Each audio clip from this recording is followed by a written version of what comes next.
Luke, good to see you. This video is for anyone who is inheriting a Roth IRA. We are breaking down everything you need to know. A Roth IRA allows you to save for retirement with after-tax dollars. That means you pay taxes on your contributions now, but your withdrawals are tax-free in retirement.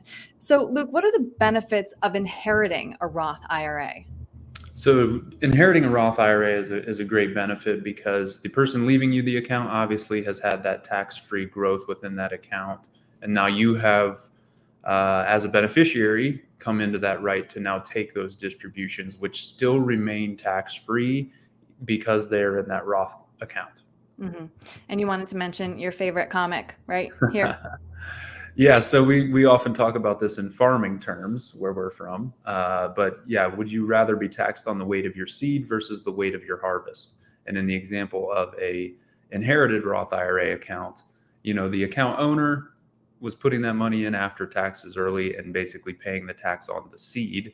And now you become the one that has the ability to have that tax-free harvest. Mm-hmm.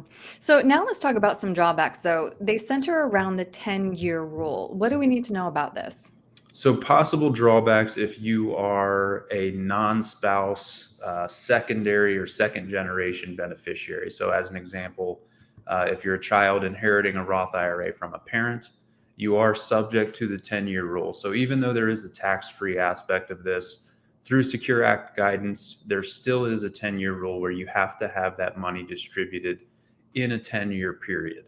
If you go beyond that and you don't distribute the assets in time, it is subject to a 50% tax penalty. So it's certainly something that you want to avoid, right? You've got a bucket of tax-free money. All you have to do is get it out in 10 years and you can avoid that 50% penalty. Mm-hmm. I think you just answered this, but I want to ask it again. So do I have to worry about the 10-year rule if I'm a spouse? So spouses do not have to worry about this. Similar to an IRA, 401k, Roth 401k, if you're inheriting a Roth IRA from a spouse, you are what's called an eligible designated beneficiary, where you can now continue that Roth IRA as if it was your own. All Mm. right. So you continue to get that tax-free growth, and it acts almost as if it's your own your own Roth account. Like I said, the rules are that way for spouses, very different if you're a next generation beneficiary. Mm-hmm. And just to underscore one more thing, even when you're making those distributions, it doesn't affect your taxable income, right? Correct. Yeah. So you're still reporting distributions on various tax forms, but your taxable amount is zero. Okay. So now you want to walk through a few tips for anybody, though, who is going to be inheriting a Roth IRA. And your first tip is that you need to consider your tax situation. Yes, absolutely. So, some people might say you could distribute your beneficiary Roth IRA, and then on the flip side of that, you just kind of increase your own Roth 401k contributions, and it's all kind of a wash. For me, considering your tax situation, the Roth IRA is the best asset to inherit because you don't have to worry about those taxes. But if you're planning for maybe some higher tax years later on in that 10-year period, you could continue to delay some of those distributions because it would be more of an advantage at a later date when you have a higher taxable income. Mm-hmm. Or tap it, as you mentioned, offline when the markets are high and doing well. Right. Yeah, that too. Yep. So your second tip, invest the money wisely.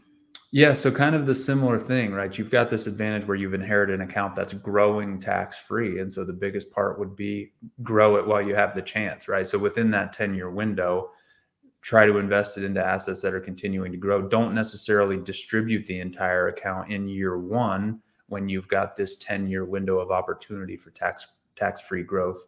And obviously you want to be making the right financial decisions with the asset. Mm-hmm. And one of those right financial decisions is probably to seek professional help. This is incredibly complicated. Yeah, as always, returns are one thing, and that's something obviously that we are talking to everybody about is trying to maximize returns where it makes sense. But the other part of it is if you're avoiding some of these tax penalties and things like that, in my opinion, that's a return on investment too. If you're keeping money in your own pocket and not necessarily making checks out to the IRS that you don't necessarily need to be writing.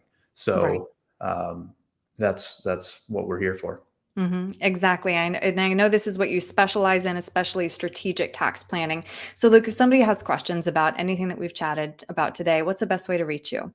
So as always, they can reach us by phone, 937-498-1128, or go to our website, icanberryretirement.com. You can click the button on the homepage there to schedule an appointment with any of the advisors here, and we'd be happy to sit down with you. All right, Luke, thank you. Thanks, Erin.